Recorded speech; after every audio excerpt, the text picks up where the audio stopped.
வணக்கம். அவசர கால சிகிச்சையில் சித்த மருத்துவம் பின்னோக்கி இருந்ததுனால தான் அந்த மருத்துவமே வளராமல் போயிடுச்சு அப்படின்றதுக்கு இதுவும் ஒரு காரணம்தான். ஏன்னா அவசர கால சிகிச்சையில் சரியான ஒரு சிகிச்சை கிடைக்காத ஒரு நிலையில் அக்காலத்து சித்த மருத்துவர்கள் ஏகப்பட்ட ரகசியங்கள்லாம் அதை மறைச்சிட்டு போன நிலையில் இது எல்லாமே கொஞ்சமாக வழக்கில் ஒழிஞ்சு போச்சு. அதனால் ஒரு எமர்ஜென்சி ட்ரீட்மெண்ட் கொடுக்காத நிலையில் அந்த மருத்துவம் பெருசாக பேசப்படலை. இதுவும் பின்தங்கினதுக்கு ஒரு காரணமாக இருக்கலாம். அதை விடுத்து சுளுக்கு இரத்தக்கட்டு, இந்த சுளுக்கு இரத்தக்கட்டு அப்படின்ற பிரச்சனை எப்பொழுதும் யாருக்கு வேணாலும் ஒரு திடீர்னு ஏற்படக்கூடிய ஒரு பிரச்சனை தான். அதில் பயன்படுத்தக்கூடிய நம்மளை சுற்றி கிடைக்கக்கூடிய எளிமையான மூலிகையை வச்சு எப்படிலாம் அதை எதிர்கொள்ளலாம் அப்படின்றத இப்போ கொஞ்சம் நம்ம பார்ப்போம். எல்லாருக்கும் ஒரு தெரிஞ்ச தாவரம் தான், மேக்ஸிமம் எல்லாருக்கும் தெரிஞ்சிருக்கும். இருந்தாலும் இதையும் பதிவு பண்ணுறேன். அதாவது பிளிப்பேரிஸ் குணத்தில், அதில் பார்த்திங்கன்னா பிளிப்பேரிஸ் இனத்தில் முக்கியமாக நேத்திர பூண்டு அப்படின்னு சொல்லுவாங்க. அநேகமாக எல்லோரும் கேள்விப்பட்டிருப்பீங்க. நேத்திர பூண்டு தெரிஞ்சவங்க இந்த உபயத்தை பயன்படுத்தலாம். நேத்திர பூண்டு இலையை அம்மியில் வச்சு நல்லா நைஸாக அரைச்சிட்டு, குடும்பம் வரைக்கும் இப்போ நான் சொல்லக்கூடிய விஷயங்கள் எல்லாமே அம்மி போன்ற விஷயங்களில் அரைச்சா நல்லா நைஸாக பயன்படுத்தலாம். மிக்ஸி அரைவா அவ்வளோ சிறப்பாக இருக்காது, அதை நினைவில் வச்சுக்கிங்க. இந்த நேத்திர பூண்டை நல்லா நைஸாக அம்மியில் வச்சு அரைச்சதுக்கப்புறம் அதோடு கொஞ்சோண்டு புழுங்கரிசி, கொஞ்சோண்டு மஞ்சத்தூள், இது மூணும் நல்லா நைஸாக அரைச்சி நீங்கள் அந்த இரத்தக்கட்டு உள்ள இடத்துலையோ, சுளுக்கு விழுந்த இடத்துலையோ, இல்லை தசை பிறண்ட இடத்துலையோ கனமாக பத்து போட்டு, மேலே ஒன்றும் எதுவும் துணியெல்லாம் ஒட்டணும்னு அவசியம் இல்லை, கனமாக பத்து போட்டு ஓய்வு எடுத்துக்கலாம். இப்படி பண்ணிட்டு வந்தீங்கன்னா அந்த சுளுக்கு இரத்தக்கட்டெல்லாம் மாறிடுங்க. அடுத்த பிரயோகம் உங்களுக்கு ஒன்று நான் சொல்கிறேன். தும்ப இலை. அதாவது இப்போ நான் சொல்கிறதெல்லாம் எளிதில் கிடைக்கக்கூடிய ஒரு தாவரத்தை பயன்படுத்துகிற விதம் தான். அரிய தாவரங்கள்லாம் இருக்குது, அது உங்களுக்கு அவசரத்துக்கும் பறிக்க முடியாது, அதை பற்றி விழிப்புணர்வும் உங்களுக்கு கிடையாது. அதனால் எளிமையாக கிடைக்கக்கூடிய தாவரத்துலேருந்து பரிகாரம் சொல்கிறேன். தும்ப இலை எடுத்துக்குங்க. இதுவும் அதே மாதிரி தான், நல்லா நைஸாக அம்மியில் வச்சு நல்லா நைஸாக அரைங்க. நல்லா அரைச்சதுக்கப்புறம் கத்தாழை நிச்சயம் வீட்டில் எல்லார் வீட்லேயும் இருக்கும். அந்த கத்தாழையை ஏதோ குறுக்கு வாக்கில் நீங்கள் அறுத்திங்கன்னா ஒரு ஜெல்லி மாதிரி ஒரு தண்ணி மாதிரி வரும். நேரடியாக அந்த கெட்டியான பாகத்தை சேர்த்துட வேண்டாம். அதை ஒரு பசை மாதிரி வரும் பாருங்கள், தண்ணி மாதிரி, அந்த தண்ணியே போதுமானது. தும்பையை நல்லா அரைச்சதுக்கப்புறம், தும்பைக்கு தண்ணி விடணும்னு அவசியம் இல்லை, சும்மா அரைச்சிங்கனாலே போதும். நல்லா நைஸாக அரைச்சதுக்கப்புறம் இந்த ஜெல்லியை ஊற்றி நல்லா குழப்பி ஒரு பேஸ்ட்டு மாதிரி பண்ணிக்கிட்டு இதே மாதிரி பத்து போட்டிங்கன்னா இரத்தக்கட்டு சுளுக்கெல்லாம் வாங்கிடும். எப்பேற்பட்ட வீக்கமும் வடிஞ்சு போயிடுங்க. அதே மாதிரி பார்த்திங்கன்னா தும்ப இலையை செஞ்ச மாதிரியே புங்க இலை ரொம்ப முத்தின இலையை அரைக்க முடியாது. அதனால் இளம் இலையாக கூடுமான வரைக்கும் இளம் இலையாக அம்மியில் வச்சு நல்லா அரைச்சதுக்கப்புறம் இதே மாதிரி கத்தாழை ஜெல்லி எடுத்து அதோட குழப்பி நீங்கள் பத்து போட்டுக்கிட்டே வந்தால் போதும். வேணால் இந்த கத்தாழை ஜல்லி சேர்த்ததுக்கப்புறம் வேணால் கொஞ்சோண்டு மஞ்சப்பொடி வேணால் சேர்த்துக்கலாம். ஏன்னா மஞ்சப்பொடின்றது ஒரு ஆன்டி இன்ஃப்ளமேட்டரி எஃபெக்ட் உள்ளது, ஒரு பெயின் கில்லர். அதனால் கொஞ்சோண்டு மஞ்சப்பொடி சேர்க்கறதுனால ஒன்றும் தப்பு இல்லை. இது மாதிரி நீங்கள் தடவலாம். மேலும் பார்த்தீங்கன்னா நமக்கு ரொம்ப சர்ப்ளஸாக கிடைக்கக்கூடியது பவளமல்லி இலை, அதேமாதிரி துண்ணூற்று பச்சலை. இது ரெண்டு இலையும் எல்லாருக்கும் தெரியும்.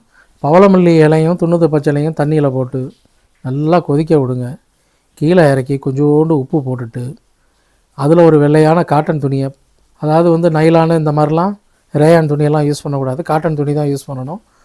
அதில் கொஞ்சம் சூடாக இருக்கும்போதே துணியை நினச்சி புழிஞ்சிட்டு ஒத்தரம் கொடுக்க வேண்டியது.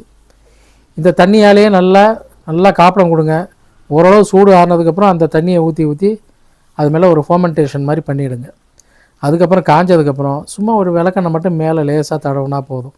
ஒன்றும் விரலாலெல்லாம் வலிக்க வேண்டிய வேலையெல்லாம் வச்சுக்காதீங்க. ஏன்னா அது மாதிரி செஞ்சோம்னா அதோட பொசன் மாறிடுச்சுன்னா அப்புறம் ரொம்ப கஷ்டம். அதனால் வெறும் விளக்கெண்ணெய் தடவுறதோட விட்டுறணும். மேலும் பார்த்தீங்கன்னா ஊமத்தலை கொண்டு அதை மண் இல்லாமல் தொடச்சிட்டு மேலே கொஞ்சோண்டு விளக்கெண்ணெய் இல்லைன்னா தேங்காய் எண்ணெய், நல்லெண்ணெய், எந்த எண்ணெய் கிடைக்குதோ அதை கொஞ்சோண்டு லேசாக தடவிட்டு அப்படியே லேசாக அனலில், கேஸில் கூட காட்டலாம், அது ஒரு கொரடாவில் பிடிச்சிக்கிட்டு அப்படியே அனலில் அப்படியே காமிச்சு எல்லாம் லேசாக தோண்டோடனே அந்த பாய்ச்ச பாகத்தில் ஒட்டி விட்டுற வேண்டியது. இப்படி ஒரு 2-3 இலையை எண்ணெயை தடவி வாட்டி அதே மாதிரி கட்டலாம். மேலும் இதேமாரி ஆடாதொடை இலை, ஆடாதொடை இலை இருந்தாலும் நல்லா கொஞ்சம் பெரிய இலையாக இருக்கணும், அதுதான் முக்கியம். ஆடாதொடை இலை இருந்தாலும் இந்த மாதிரி எண்ணெய் தடவி வாட்டி ஒட்டி விட்டுடலாம். அது மாதிரி ஒரு இலை அப்படின்றத விட ஒரு 5-6 இலையை ஒட்டிட்டு மேலே அப்படி ஒரு துணியை போட்டு அப்படி பைண்ட் பண்ணி கட்டிட்டிங்கன்னா அது இன்னும் கொஞ்சம் சிறப்பாக இருக்கும். ஏன்னா அப்போ தான் அதில் இருக்க கெமிக்கல் வந்து பெனட்ரேட் ஆகி உங்களுக்கு வேலை செய்யும். இன்னும் நாயுருவி இலை, நாயுருவி கிடச்சிதுன்னா அதை கொண்டாந்து நைஸாக அம்மியில் வச்சு நைஸாக அரைக்கணும்.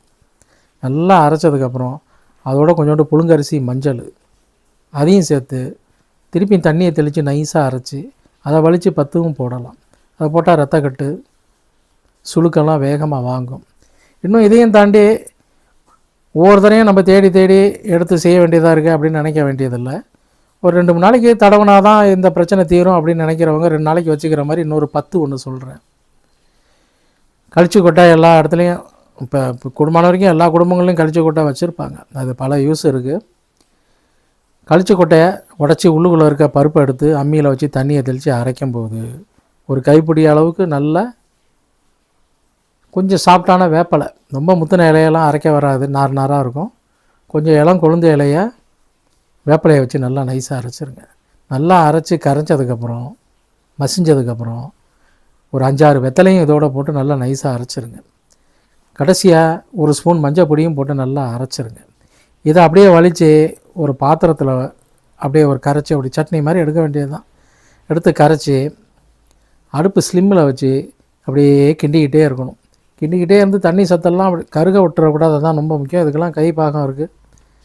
அப்படியே கொஞ்சம் சாரெல்லாம் சுண்டி ஒரு சாஃப்டாக சந்தனம் மாதிரி அப்படி கெட்டியாக வரும்போது கீழே இறக்கி கொஞ்சம் சூட்டோடு இருக்கும்போதே விளக்கெண்ணெய் அப்படி இல்லைன்னா தேங்காய் எண்ணெய் இல்லைன்னா நல்லெண்ணெய் ஒரு ஸ்பூனோ 2 ஸ்பூனோ விட்டு நல்லா கிண்டிட்டு திருப்பியும் அடுப்பணலில் வச்சு லேசாக கிண்டிங்கன்னா கொஞ்சம் கெட்டியாகிடும். கீழே இறக்கி அப்படியே அந்த டப்பாவை எடுத்து அப்படியே கிண்ணத்திலே இருக்கட்டும், ஒரு மூடியை போட்டு ஓரமாக வச்சுருங்க.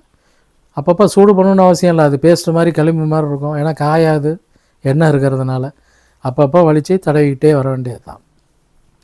நீங்கள் ஒவ்வொரு தடையும் இந்த பிரயோகங்களை செய்யும்போது இடையில பாதித்த பாகத்தை வெந்நீர் ஒத்தரம் கொடுத்துக்கிறது ரொம்ப நல்லது. இது ஒரு பக்கம் இருக்குது. சில பேருக்கு பிரச்சனை வந்து காலில் தான் இருக்குன்றதில்ல, பாதிக்கிற இடத்த பொறுத்து, சுளுக்கை பொறுத்து, ரத்தக்கட்டை பொறுத்து, அதுக்கு தகுந்த மாதிரி இந்த பிரயோகங்கள்லாம் நீங்கள் உபயோகப்படுத்தலாம். ஏன்னா இதை இப்போ நான் சொன்னதெல்லாம் பல டைப் இருக்குது, இதை பல விதமாக நீங்கள் யூஸ் பண்ணலாம். அதேமாரி இன்னும் ஒரு 2 பிரயோகம் உங்களுக்கு சொல்லிடுறேன். இது காலில் தான் அப்படின்றது இல்லை, வேறு எங்கேயாவது இடுப்புக்கு மேலே எங்கேயாவது ஒரு இடத்துல சுளுக்கு விழுந்துருச்சு பிரச்சனை அப்படின்னா புளிய இலை வந்து பார்த்திங்கன்னா இது வந்து தண்ணியில் தான் வேக விட போகிறோம். தண்ணியில் வேக விடுறதுக்கு முன்னாடி இது சீக்கிரம் குலையிறது இல்லை, ஏன்னா கொஞ்சம் ஹார்டான நார்ச்சத்துள்ள ஒரு பொருள் இது. அதனால் கொஞ்சோண்டு மிக்சியில் நீங்கள் இலையாக உருவிட்டு மிக்சியில் போட்டு ஒரே ஒரு சுற்றினீங்கன்னா அப்படியே துவண்டு குறன்னு ஆகிடும். அதுக்கப்புறம் ஒரு பாத்திரத்தில் போட்டு தேவையான அளவுக்கு தண்ணீரை ஊற்றி நல்லா கொதிக்க வைங்க. நல்லா கொதித்து வரும்போது கொஞ்சோண்டு மஞ்சள் பொடியை போட்டு அதில் கலக்கிட்டு கீழே இறக்கி அதை பார்த்தீங்கன்னா இது செய்கிறதுக்கு ஒரு மெத்தட் இருக்குது. அப்படின்னா இது வந்து நல்லா குழஞ்சி உள்ளுக்குள்ளே ஒரு வெந்தாப்பில் இருக்கும் இந்த இலை. அப்போது ஒரு துணியில், ஒரு பெரிய காட்டன் துணியில் இதை அப்படியே வடிகட்டிட்டு அந்த தண்ணியெல்லாம் கீழே போனோன்னே அந்த கொஞ்சம் சதன்னு இருக்கும் பாருங்கள் தண்ணியும் இலையுமா, அந்த சூட்டோடே கொஞ்சம் வாமாக இருக்கும்போதே பாய்ச்ச இடத்துல அப்படியே ஒத்தரம் கொடுத்துட்டு அப்படியே பெரட்டி அந்த இலையோடு சேர்த்து எங்கே வலி இருக்கோ ரத்தக்கட்டு இருக்கோ அப்படியே சுற்றி வச்சுக்கலாம். அப்படி இல்லைனா அந்த வெறும் கொதிக்கிற தண்ணியில் கூட துணியை போட்டு ஒத்தரம் கொடுக்கலாம். அதுக்கப்புறம் தண்ணியை தொடச்சிட்டு சும்மா ஒரு விளக்கெண்ணெயை தடவிட்டு ரெஸ்ட் எடுத்துக்கலாம். இது மாதிரியும் செய்யலாம். இதையும் தாண்டி இன்னொரு சின்ன ஒரு விஷயமும் பதிவு பண்ணிடுறேன். ஓமவல்லி கண்டிப்பாக எல்லா இடங்கள்லையும் ரொம்ப ஒரு ஆர்னமெண்ட் பிளான்ட்டாக வளர்க்குறாங்க. ஓமவல்லி சாறு எடுத்துக்கோங்க. அந்த சாரில் நாட்டு மருந்து கடையில் உங்களுக்கு கரியப்பழம் கிடைக்கும். அந்த கரியப்பழம் வந்து கொஞ்சோண்டு ஒரு 10 கிராம் தேவையான அளவுக்கு அந்த சாரில் போடுங்க. மஞ்சள் பொடி போடுங்க, நல்லெண்ணெயை ஊற்றுங்க. அப்படியே பதமாக அடி பிடிக்காமல் கிண்டிட்டு இதையும் அதேமாதிரி ஸ்டோரேஜ் பண்ணி வச்சுக்கிட்டு சூடு பண்ணணுன்னு அவசியம் இல்லை. அப்பப்போ எடுத்து நீங்கள் தடவிட்டே வந்தால் எப்பேற்பட்ட ரத்தக்கட்டும் வலியும் வாங்கிடும், சுளுக்கும் வாங்கிடும். குடும்பம் வரைக்கும் இது வெளிப்பூச்சி மருந்து தான். இதுக்கெல்லாம் உள் மருந்து சித்த மருத்துவத்தில் நிறையா இருக்குது. சில பேர் தெரிஞ்சு வச்சுருப்பாங்க இந்த எப்பேற்பட்ட ரத்தக்கட்டு சுளுக்கெல்லாம் போகிறதுக்கு. அந்த மாதிரி சில விஷயங்கள்லாம் இருக்குது. ஆனால் நீங்கள் அபூர்வ மூலிகையை தேடி ஒரு மருந்து அதை செய்ய முடியாததுனால வெளிப்பூச்சி மருந்தை உங்களுக்கு பதிவு பண்ணியிருக்கேன். பயன்படுத்தி பலன் அடையுங்க. நன்றி, வணக்கம்.